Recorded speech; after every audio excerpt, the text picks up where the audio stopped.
This is the Investor Connect podcast program. I'm Hall T. Martin. I'm the host of this show in which we interview angel investors, venture capital, family offices, private equity, and many other investors for early stage and growth companies. I hope you enjoy this episode. Well,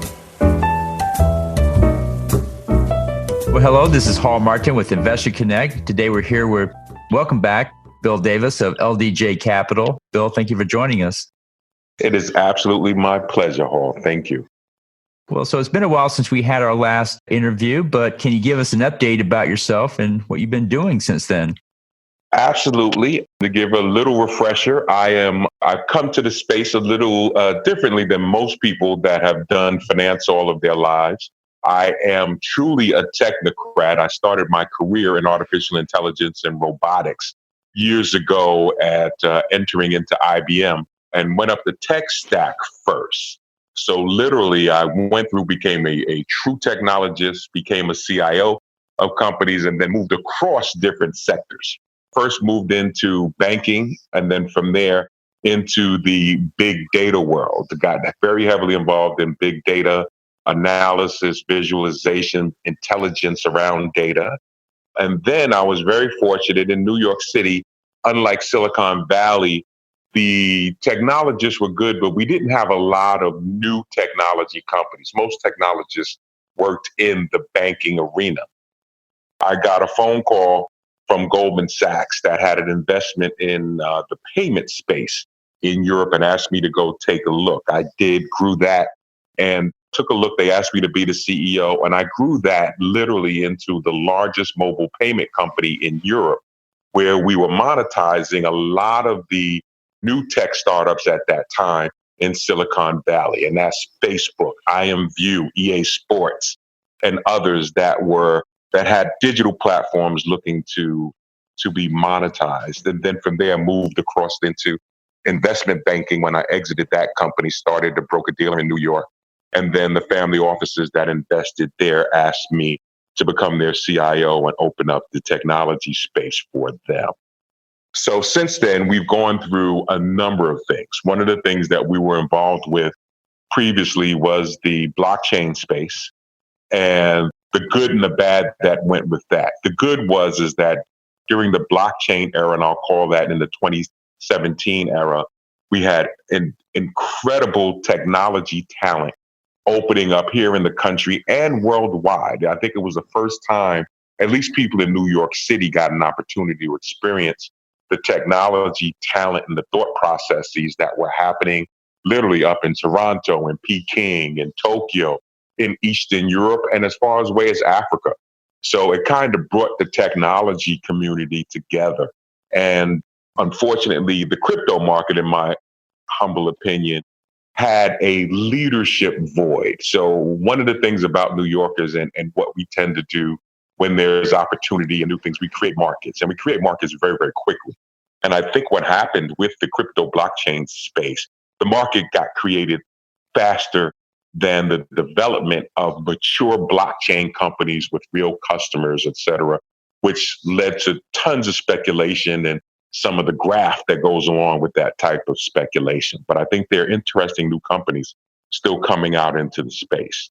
What it did facilitate, though, was a lot of new artificial intelligence, robotic level platform companies, a lot of facial recognition companies running on the chain, as well as companies that did a good job with beginning to understand, document, and manage the data flow of the origination of specific products and services all the way to the deliverables. And I think we're going to see a lot of stuff happening in that space moving forward. In addition, it is helping reduce the cost of payments worldwide. So what a major theme that I saw occurring over, let's say, the past half dozen years or so was the goal of getting the underbanked and the unbanked globally banked. And part of the challenge very often was the cost of transactions, the cost of remittances, et cetera.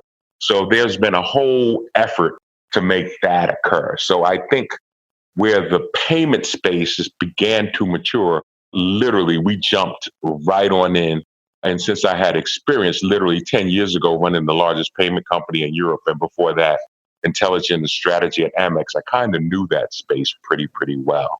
So a lot of effort, and for good and for bad, has been in the payment space, in the global payment space, most recently. Well, great. Well, you've had a lot of experience in the fintech space. Are there any companies you regret not investing in, and why didn't you invest in them at that time? So one company, and I'll give you, and that came to LDJ very early on, was a company called the Lending Club. It was probably in the US, what has grown to be the preeminent lending platform from a peer-to-peer standpoint and a peer-to-business-to-peer standpoint. And they came to us and they were doing about $10 million a month in transactions. And people were trying to understand what's really going on here. I was a big proponent of what they were doing, and they wanted us to help them on the equity side very early on. Literally within 30 days of them approaching us and me working with Scott, who's the CEO now, I believe, he was the CFO at that point in time, Google came in and moved $100 million into the space. Within a year, they had over $1 billion worth of transactions on the platform and had moved into unicorn status. So that was something that really hurt me because I saw it. I was the expert. And I want to believe that part of my challenge was not being able to effectively communicate the impact and why this would work to the audience that we had at that time. So working in a family office very often, in addition to myself, I've got different families, some loosely configured, some directly configured, and trying to get them outside of their comfort zone to understand what fintech looks like in the future. So I just think I did not do a great job at getting that message across and helping them understand and putting a stake in the stand in order to get the cooperation that was needed to get an equity investment into them at that early stage. However, I was able to put together a consortium of banks on the back end to create some private debt vehicles that allowed them to do some other things outside of the peer-to-peer platform. So I got an opportunity to participate, but it wasn't at that early equity stage and certainly did not get the returns that we would have gotten if we had continued to, if I was successful at getting a quorum to invest in Lending Club at that early stage. Well, great. Well, it sounds like you're passionate about fintech and in particular payments. Are there any particular sectors you avoid investing in, and why do you avoid them? So, and you're going to love this. Yes. And it's probably for the wrong reasons. I personally, as an individual, have avoided real estate.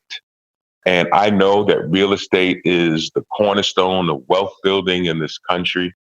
And a lot of people have had lots and lots of success with real estate. Unfortunately, I haven't had the same experience. One. Two, and as much as I enjoy artificial intelligence, complexity, and some of the new things that I want to talk with you about as well, I'm still not comfortable with how real estate works, the impact, and when particularly at a stage where we're in right now, where people are saying that there's a bubble on the horizon. However, there's still capital moving into the space that I'm not comfortable there. And it's a space that I personally have stayed away from. Now, the family offices that I work with are very comfortable there. My analytics around it is pretty good. Being able to walk through all of the mechanisms to create successful investments, I'm there. But in terms of my own personal risk tolerance, as much as I'm willing to go on the edge with a technology that I believe in, I may not be as comfortable with the office building that is the center of the community that I'm living in at any point in time. I just see the trends are moving away from physical presence in offices, a lot of remote working and the ability to leverage technology for communication and getting business done. The family structure not being extended as it was in earlier days and people living in less space, less children. I just don't see the value in large real estate investments. Even the WeWork thing, I never understood how that grew it to be such a big phenomenon and how so much capital went in there. If there's one case I can say I may have been justified with, is WeWork as being an example of how it's not working. but clearly the successful families and investment funds that are in the real estate space, I'm really happy that they're able to add value and earn at the same time. So overall in your career, what was your best experience with a startup? Which is the one you point to saying that's how it's supposed to work? So I think, and that's a very, very good question. The one that I like is, for me as a personal model, what I enjoy doing is for the startups that I'm invested in, I like to be either an advisor, a board member, or an executive if that what makes the most sense. So the one that I like and that I was hands-on able to drive was Dow Pay in London. And the reason being, I was able to take that to 9 figures in revenue in less than 18 months. I understood the technology, understood the ecosystem of participants, and the vision that I had for the space, I say, was being executed at that point in time. Now, the payment space has changed drastically. I think there's a oversaturation with payment companies kind of leveraging the same technology. At that point in time, there were 3 tiers of technology that were working. There was an old IVR model that leveraged literally the telecommunications infrastructure of old for moving transactions over. Then there was the short messaging system, what we know in mobile phones as texting, but it is a short message system that allows you to effectively deliver and confirm transactions and reconcile them and create a billing mechanisms around that as well. And then the tertiary one was what we call direct billing going in through the telecom companies. Today, as we move into the chain, people are building into, when I say the chain, the blockchain, people are building their own infrastructures to rival the Visa, the MasterCards of the world as well, which is a bigger build out, a bigger technology effort. But in principle, I understand the point. So I want to say everything that's happened in that space is very, very important. And it's bringing in 3 to 4 billion people that were unbanked previously from the ability to receive transactions, to receive capital, to receive some of the data and other collateral that goes along with that, and to be able to do that in what looks like some semblance of instantaneous manner, as opposed to some legacy transaction, particularly for business trying to do business overseas, taking a week or more in order to consummate one simple transaction. So I think that's very, very important. Well, great. Well, let's go back to the payment space and talk about the challenges in that space. Of course, it's a regulated area and there's lots of new technologies that come on and there's many new players in the market. But if you had to look at the challenges and describe it today, where do you think it's going to move forward? Do you think regulatory is going to open up? Do you think the technology is going to take a leap forward? Blockchain had a lot of promise there for a while, and the jury's still out to see what it's going to come back with. But what do you see there in that payment space? So I think truly the first major challenge is regulatory, but not regulatory from what the governments are going to do, but in terms of the way the actors in the companies and the customers participate in that ecosystem. So really, when people talk about the money business, banking, financial services, et cetera, what we're really talking about is the business of trust. And trust is where we're having a challenge. So when we have bad actors that are using new infrastructures to launder money, do illegal transactions, and even worse in terms of utilize the platforms for very bad human capital type of transactions and human trafficking, we've got a problem there. And as a result, the ecosystem, the platforms, the technology, and the future get stunted because people are not trusting that this is being used for good and that it will work for what it was intended and what it was built for. So I think the governments from a regulatory standpoint can put together, and I was very fortunate 10 years ago, literally, I testified in front of Congress about what it looked like because being one of the first companies that were doing these types of transactions, created algorithms that pointed to what we call the source and the destination so we understood where every transaction originated, where it ended up, who were the recipients in terms of KYC, knowing your customer and knowing your customer's customer, and then creating a maximum amount that can be moved through that transaction and a maximum frequency of transactions that could occur so that SARs were never necessary. And a SAR in the banking world is a report to show that there's an anomaly in a transaction that is going above the transactional threshold. But I think that piece is easily controlled in terms of getting the rules right and how that's going to work. But because of the intelligence and the need and sometimes the desperation of folk that are outside that ecosystem, always trying to break the rules, that's where the challenge begins. So I think if we can find to create better actors out of bad actors, and there's a lot of things that happen, I think the technology moves forward a lot quicker. But the biggest challenge, as you mentioned, I think is the regulatory space.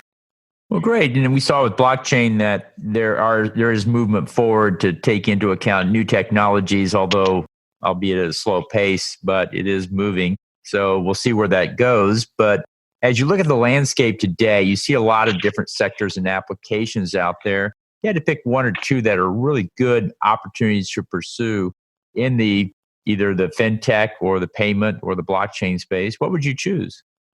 Well, I'm a step outside of that a little bit. The opportunity that I see that I call it blockchain in space is I'm calling it space colonization. And it is literally the ecosystem around what leaders like Elon Musk and others have done in order to create first the ability to get to space. But now I'm watching dozens of companies being created that are supporting that ecosystem. Literally, one of the companies actually I'm building out, but one of the first time a private company has been charged with building out the new International Space Station, something that NASA normally controls.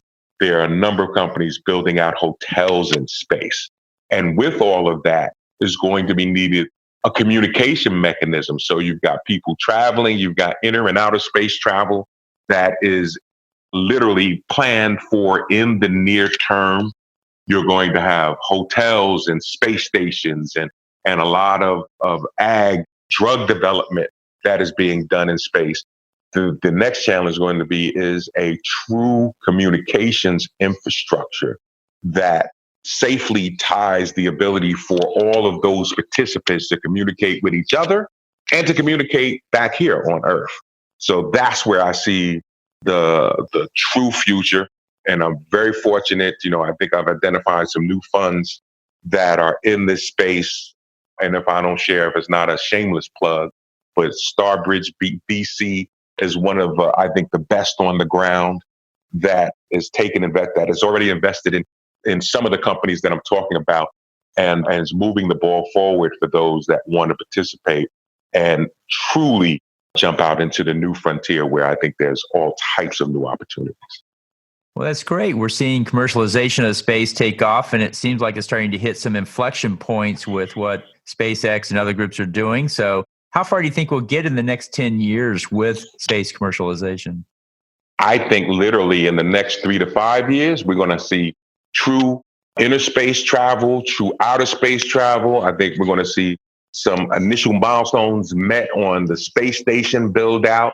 I'm already aware of a number of countries have bought seats and very expensive seats for that level of travel. So, I mean, I think there is an all in terms of this level of participation.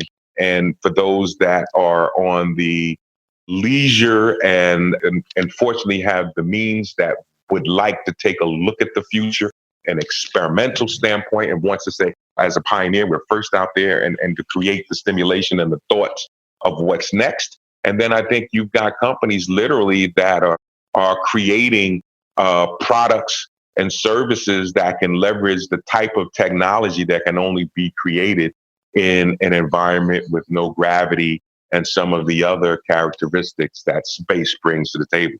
So I think we're going to see more and more and more of space occurring, space opportunities occurring literally from it. Now we're in 2020, between 2020 and 2030. Great.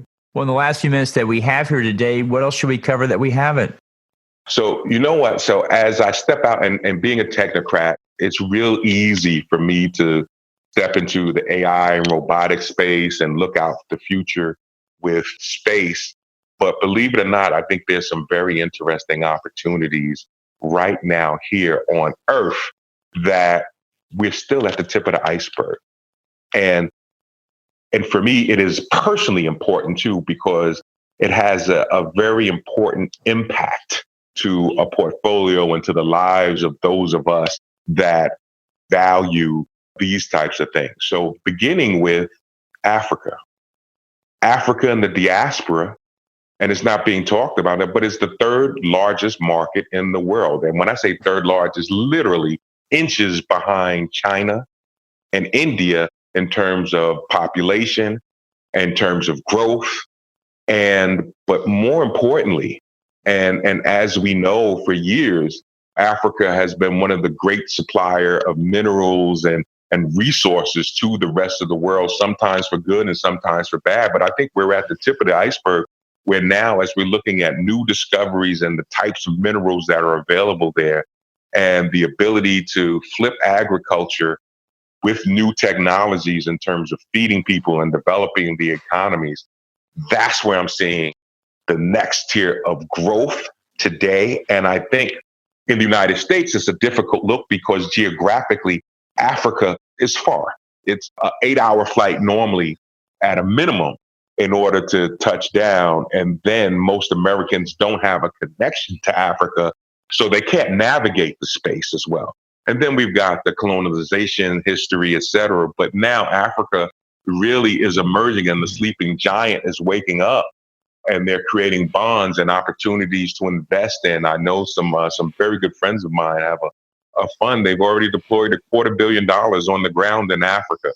So we know that space is growing. I think the returns are absolutely incredible there. So as we look to Asia, as we look to India, as we even look to Latin America and other regions that are growing, I think Africa may be in the long run the market that for those that have the foresight and are willing to participate gives an opportunity for the biggest level of growth. And everything is needed in Africa. So we need to pay attention to that. So literally there's some leapfrog opportunities in terms of new technology, like Africa led us down the path of mobile payments because it didn't have a legacy infrastructure. But it'll also be the recipient of some of the best ag tech opportunities as well, because the size of Africa is humongous, the need is humongous. And I think the thirst and the hunger of Africans to participate in the first world economy is beyond anything that we've seen anywhere else in the world right now. So I'm really excited about Africa.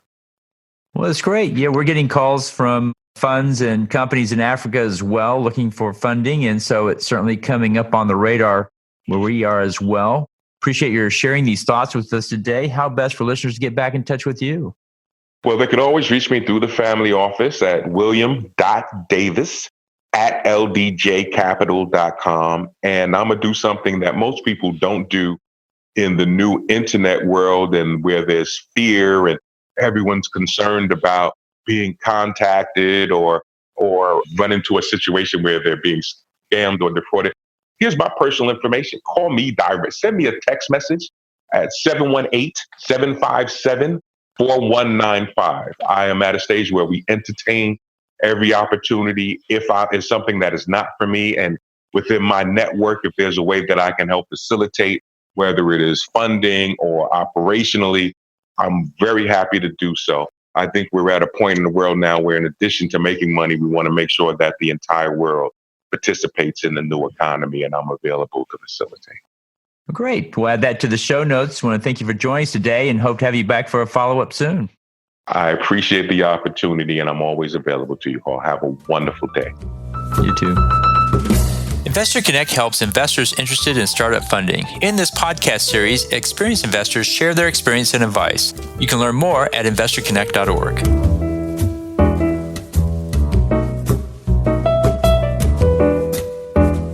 Halti Martin is the director of Investor Connect, which is a 501c3 nonprofit dedicated to the education of investors for early stage funding. All opinions expressed by Hall and podcast guests are solely their own opinions and do not reflect the opinions of Investor Connect. This podcast is for informational purposes only and should not be relied upon for the basis of investment decisions.